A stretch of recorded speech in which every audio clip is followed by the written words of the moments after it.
ترکیہ اور پاکستان پر مشتمل ایک اسٹریٹجک دفاعی اتحاد بنانے کا مطالبہ کر دیا۔ انہوں نے اسے علاقائی سلامتی کے لیے فوری اور ناگزیر ضرورت قرار دیا ہے۔ یہ بیان اس وقت سامنے آیا جب علاقائی حالات تیزی سے بدل رہے ہیں اور مغربی ممالک خاص طور پر امریکہ کی پالیسیوں پر تبدیلیاں دیکھی جا رہی ہیں۔ سعودی عرب اور پاکستان کے درمیان ستمبر 2025 میں طے پانے والا دفاعی معاہدہ اس اتحاد کی بنیاد بن سکتا ہے، جس میں ترکیہ بھی شامل ہو سکتا ہے۔ شیخ حمد کا کہنا ہے کہ یہ اتحاد عرب اور مسلم ممالک کی طاقت کو مضبوط کرے گا اور مشترکہ مفادات کا تحفظ کرے گا۔ خلیجی ممالک کو بھی فوری طور پر اس میں شامل ہونا چاہیے کیونکہ چھوٹے ممالک کے لیے اجتماعی سلامتی بہت اہم ہے۔ یہ قدم خطے میں استحکام لائے گا اور بیرونی خطرات سے نمٹنے میں مدد دے گا۔ مسلمانوں کو نیٹو طرز کا اتحاد، سعودی عرب، پاکستان، ترکیہ، مصر کا نیا بلاگ۔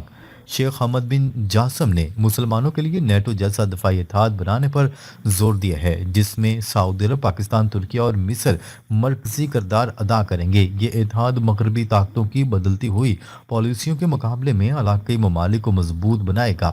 سعودی عرب پاکستان دفاعی معاہدہ اس کی پہلی کڑی ہے اور ترکیہ کی شمولیت سے یہ مزید طاقتور ہو جائے گا۔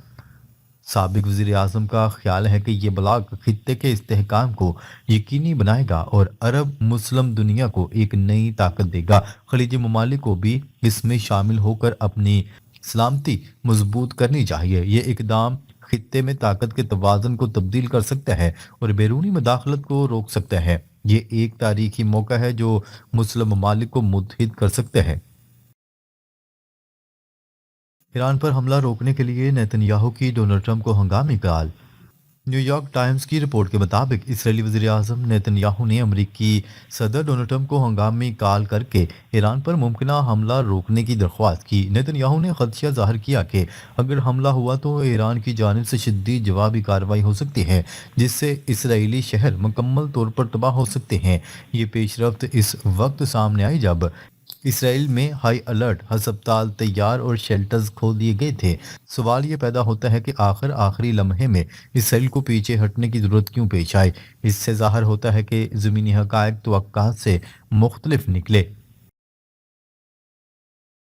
ایران کا دفاعی نظام ناکام نہ ہو سکا، اسرائیل اور امریکی منصوبہ بندی خطرے میں۔ ذرائع کے مطابق اسرائیل نے ماضی کی طرح اس بار بھی ایران کے دفاعی نظام کو غیر فعال کرنے کی کوشش کی، تاہم یہ کوشش ناکام رہی۔ ایرانی ایئر ڈیفنس سسٹم مکمل طور پر فعال رہا اور کسی بڑے سائبر یا فضائی حملے کو مؤثر انداز میں روکا گیا۔ یہی وجہ ہے کہ امریکی اور اسرائیلی جنگی طیاروں کو واپس بلانا پڑ گیا۔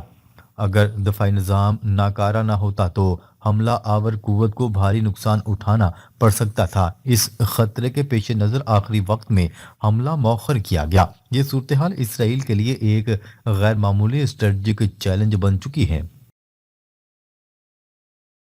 چین اور روس کی مبینہ تکنیکی مدد، ایران کی دفاعی طاقت میں نمایاں اضافہ۔ تجزیہ کاروں کے مطابق ایران کی حالیہ کامیابی کے پیچھے چین اور روس کی تکنیکی معاونت ایک اہم عنصر ہو سکتی ہے۔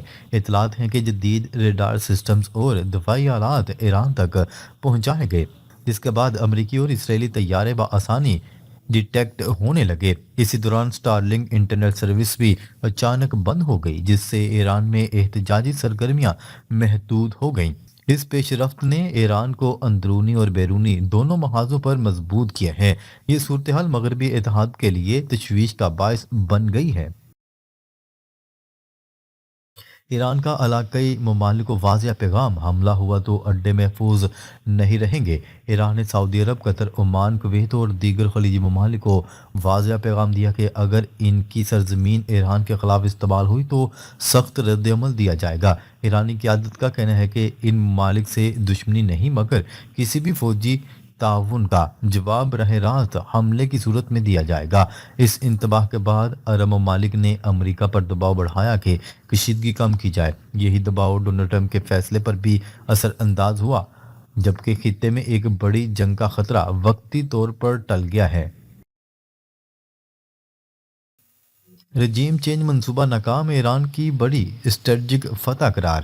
تجزیہ کار اس صورتحال کو ایران کے خلاف رجیم چینج آپریشن کی واضح ناکامی قرار دے رہے ہیں۔ ایران کے اندر مبینہ موساد نیٹ ورک کا بے نقاب ہونا اور گرفتاریوں نے اسرائیل کو شدید نقصان پہنچایا۔ اس کے برعکس ایرانی حکومت کو داخلی سطح پر تقویت ملی اور عوامی حمایت میں اضافہ ہوا۔ اگر ایران میں حکومت تبدیل ہو جاتی ہے تو عالمی منڈی میں تیل کی قیمتیں تیزی سے گر سکتی ہیں، مگر اب یہ منصوبہ بھی ناکام ہو گیا ہے۔